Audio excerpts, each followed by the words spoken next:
9 मई को बायोमेट्रिक कमरे में जाने के लिए खान साहब को मजबूर किया गया। हम बार बार कहते रहे कि उनकी टांग शदीद जख्मी है, उनके ऊपर कातलाना हमला हुआ है, लेकिन जानबूझकर उधर भिजवाया गया क्योंकि वहां पर रेंजर से ये अगवा करवाना था। रात को 10 बजे खान साहब की गिरफ्तारी को लीगल करार दे दिया गया और ये कहा गया कि हम इसके ऊपर इंक्वायरी बना रहे हैं। आज किधर है वो इंक्वायरी किधर हो रही है, उसको खत्म कर दिया गया। इसके बाद तोशाखाना केस में व्हाट्सएप के जरिए ये, क्योंकि इधर ऑर्डर हुआ है और उधर खान साहब के घर हमला हो गया, जैसे दरवाजे तोड़कर खान साहब के घर में दाखिल हुए, साबका खातून अव्वल बुशरा बीबी साहबा से बदतमीजी की, खान साहब से बदतमीजी की गई और खान साहब को वहां से अगवा करके अटक जेल में ले गए। किस कानून के तहत ले गए? क्यों उसके ऊपर चीफ साहब खामोश रहे? क्यों उसके ऊपर चीफ जस्टिस ऑफ पाकिस्तान खामोश रहे? इसके साथ साथ जो तोशाखाना केस के अंदर सजाएं हैं, उस सजा को मुअत्तल करने के लिए जो दरखास्त थी वो 26 दिन के बाद सजा उनकी मुअत्तल हुई। 26 दिन के बाद क्यों हुई? हालांकि दूसरे दिन, तीसरे दिन, चौथे दिन, 5वें दिन, 2-4 दिन में हो सकती थी, लेकिन ये जानबूझकर डिले किया गया। उसके बाद साइफर केस को लटकाया गया, फिर फैसला महफूज कर लिया गया और फैसला महफूज करने के बाद खान साहब की जो दरखास्त थी जमानत की, वो जमानत की दरखास्त खारिज कर दी गई। इसके साथ साथ साइफर केस में मुकदमे के इखराज के लिए हमने दरखास्त दी थी इस्लामाबाद हाई कोर्ट में, उसको बिला वजह जो है वो लटकाया गया और ना ही उसके अंदर स्टे दिया गया। उसके बाद ताहिर सिपरा साहब के पास 6 जमानत की दरखास्तें थीं। इस्लामाबाद हाई कोर्ट में हमने रजू किया कि वो दरखास्तें ट्रांसफर की जाएं, हमारी दरखास्त मंजूर नहीं हुई। कोई भी बंदा जिसको किसी जज के ऊपर अदम एतमाद होता है वो दरखास्त देता है तो उसकी दरखास्त सुनी जाती है।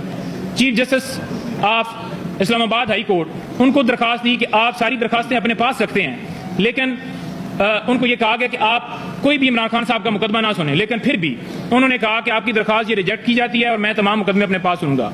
130 से ज्यादा दरखास्तें इस्लामाबाद हाई कोर्ट में चीफ जस्टिस ने अपने पास रखी। क्यों? किस वजह से रखी?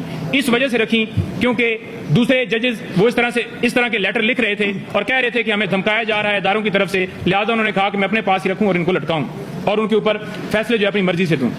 इसके साथ ओपन ट्रायल के हवाले से हमने इस्तदा की थी इस्लामाबाद हाई कोर्ट में, यही चीफ साहब के पास मामला गया, लेकिन ओपन ट्रायल जो है वो नहीं किया गया और जिस तरह से ट्रायल चलाया गया है, जिस तरह से 4 केसेस चलाए गए हैं, सिर्फ उसके पीछे यही वजह थी कि कौम ना देखे कि वहां पर क्या हो रहा है और उस जेल ट्रायल को लीगल करार दिया गया। इसके बाद अलकादर और तोशाखाना नैब केसेस में पहले इसके अंदर जो है वो लेट सुनवाई की गई और जब नैब ने गलती तस्लीम कर ली कि उन्होंने आकर कोर्ट के अंदर गलत बयानी की है, उसके बावजूद नैब की गलती के बावजूद हमारी दरखास्त जो है, जिसमें हमने ये कहा था कि इमरान खान साहब की जो दरखास्त है वो कबूल की जाए, जो रिजेक्ट की गई थी उसको बहाल किया जाए, वो हमारी दरखास्त खारिज कर दी गई। इसके साथ साथ 4 हफ्तों के अंदर साइफर ट्रायल को खत्म करने का हुक्म दिया गया। भाई किस वजह से? क्यों? किसी ने आपसे कोई दरखास्त की थी कि आप 4 हफ्तों के अंदर कोई डायरेक्शन के लिए कोई दरखास्त लेकर आया था? नहीं, 4 हफ्तों के अंदर डायरेक्शन दी गई ताकि इलेक्शन से पहले खान साहब को मुख्तलिफ मुकदमात में उनको सजाएं दी जाएं और लोगों के अंदर मायूसी पैदा की जाए कि आपका लीडर तो जेल में ही रहेगा, नहीं निकलेगा। अच्छा, इसके साथ साथ लेवल प्लेइंग फील्ड की जो दरखास्त थी सुप्रीम कोर्ट में, मैं अब काजी फायजी साहब के ऊपर आ रहा हूं, वो हमारी दरखास्त के ऊपर आज तक क्या हुआ? पाकिस्तान तहरीक इंसाफ को लेवल प्लेइंग फील्ड नहीं दी गई।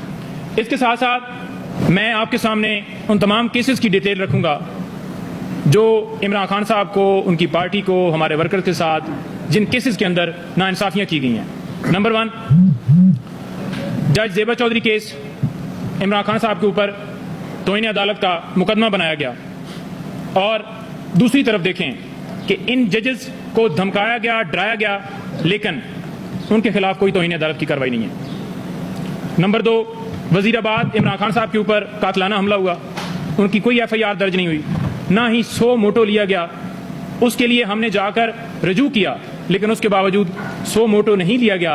यहां पर F9 पार्क में कोई दरख्त काटे जाएं तो उसके ऊपर 100 मोटो ले लिया जाता है। नंबर 3, तोशाखाना केस, बार बार जज हमायूं दिलावर को रिमांड किया गया, हालांकि उस जज के ऊपर इमरान खान साहब की तरफ से अदम एतमाद किया जा चुका था और वो जज हमायूं दिलावर साहब वो बार बार उसी तरह का फैसला देते थे। सेम नौइयत के फैसले देने के बावजूद उनके पास केस सारे भिजवाना ये आपके सामने है। इसके साथ साथ इमरान खान साहब के वारंट गिरफ्तारी जारी किए गए, 26 घंटे ऑपरेशन उनके घर में किया गया और चीफ जस्टिस साहब 26 घंटे खामोश रहे। हमायूं दिलावर साहब ने भी जैसे हुक्म जारी किया गया किया, जैसे वारंट निकाले गए उनके ऊपर इसी तरह का प्रेशर सेम जैसे चीफ साहब के ऊपर और नीचे तमाम अदालतों के ऊपर, ये सारा आपके सामने पिक्चर रख रहे हैं। उसके अलावा 28 मार्च जुडिशल कम्प्लेक्स इमरान खान साहब की पेशी के ऊपर, खान साहब के ऊपर, तमाम वर्कर्स के ऊपर, खान साहब के ऊपर हमला हुआ और तमाम वर्कर्स के ऊपर लाठी चार्ज किया गया, और बजाय ये कि जिन्होंने हमला किया उनके खिलाफ कार्रवाई होती, उल्टा इमरान खान साहब और तमाम पाकिस्तान तहरीक इंसाफ के कारकुनों के ऊपर मुकदमे बना दिए गए। इस पर भी खामोशी रखी गई। इसके साथ साथ इमरान खान साहब को सिक्योरिटी देने के हवाले से हमने दरखास्त दी कि उनके ऊपर कातलाना हमला हो चुका है तो उनको सिक्योरिटी फराहम की जाए, लेकिन आज तक उस दरखास्त के ऊपर कोई फैसला नहीं हुआ। इमरान खान साहब अपनी सिक्योरिटी में अदालतों में पेश होते रहे। इसके साथ साथ 9 मई को बायोमेट्रिक कमरे में जाने के लिए खान साहब को मजबूर किया गया।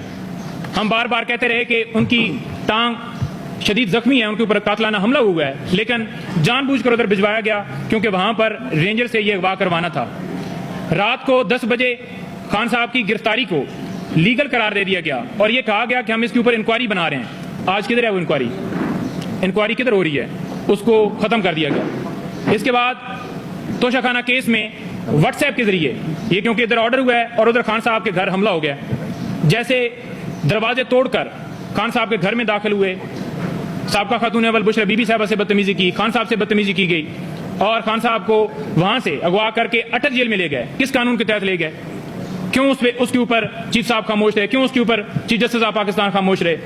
इसके साथ साथ जो तोशाखाना केस के अंदर सजाएं हैं, उस सजा को मुअत्तल करने के लिए जो दरखास्त थी वो 26 दिन के बाद सजा उनकी मुअत्तल हुई।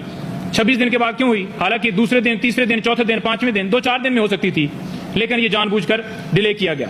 उसके बाद साइफर केस को लटकाया गया, फिर फैसला महफूज कर लिया गया और फैसला महफूज करने के बाद खान साहब की जो दरखास्त थी जमानत की, वो जमानत की दरखास्त खारिज कर दी गई।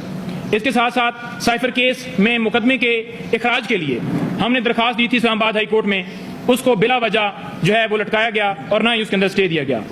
उसके बाद ताहिर सिपरा साहब के पास 6 जमानत की दरखास्तें थीं। इस्लामाबाद हाई कोर्ट में हमने रजू किया कि वो दरखास्तें ट्रांसफर की जाएं, हमारी दरखास्त मंजूर नहीं हुई। कोई भी बंदा जिसको किसी जज के ऊपर अदम एतमाद होता है वो दरखास्त देता है तो उसकी दरखास्त सुनी जाती है। Chief justice of Islamabad high court उनको दरखास्त दी कि आप सारी दरखास्तें अपने पास रखते हैं, लेकिन उनको ये कहा गया कि आप कोई भी इमरान खान साहब का मुकदमा ना सुने, लेकिन फिर भी उन्होंने कहा कि आपकी दरखास्त ये रिजेक्ट की जाती है और मैं तमाम मुकदमे अपने पास सुनूंगा। 130 से ज्यादा दरखास्तें इस्लामाबाद हाई कोर्ट में चीफ जस्टिस ने अपने पास रखी। क्यों? किस वजह से रखी? इस वजह से रखी क्योंकि दूसरे जजेस वो इस तरह के लेटर लिख रहे थे और कह रहे थे कि हमें धमकाया जा रहा है इदारों की तरफ से, लिहाजा उन्होंने कहा कि मैं अपने पास ही रखूं और इनको लटकाऊं और उनके ऊपर फैसले जो अपनी मर्जी से दूं। इसके साथ ओपन ट्रायल के हवाले से हमने इस्तदा की थी इस्लामाबाद हाई कोर्ट में, यही चीफ साहब के पास मामला गया, लेकिन ओपन ट्रायल जो है वो नहीं किया गया और जिस तरह से ट्रायल चलाया गया है, जिस तरह से 4 केसेस चलाए गए हैं, सिर्फ उसके पीछे यही वजह थी कि कौम ना देखे कि वहां पर क्या हो रहा है और उस जेल ट्रायल को लीगल करार दिया गया। इसके बाद अलकादर और तोशाखाना नैब केसेस में पहले इसके अंदर जो है वो लेट सुनवाई की गई और जब नैब ने गलती तस्लीम कर ली कि उन्होंने आकर कोर्ट के अंदर गलत बयानी की है, उसके बावजूद नैब की गलती के बावजूद हमारी दरखास्त जो है जिसमें हमने ये कहा था कि इमरान खान साहब की जो दरखास्त है वो कबूल की जाए, जो रिजेक्ट की गई थी उसको बहाल किया जाए, वो हमारी दरखास्त खारिज कर दी गई।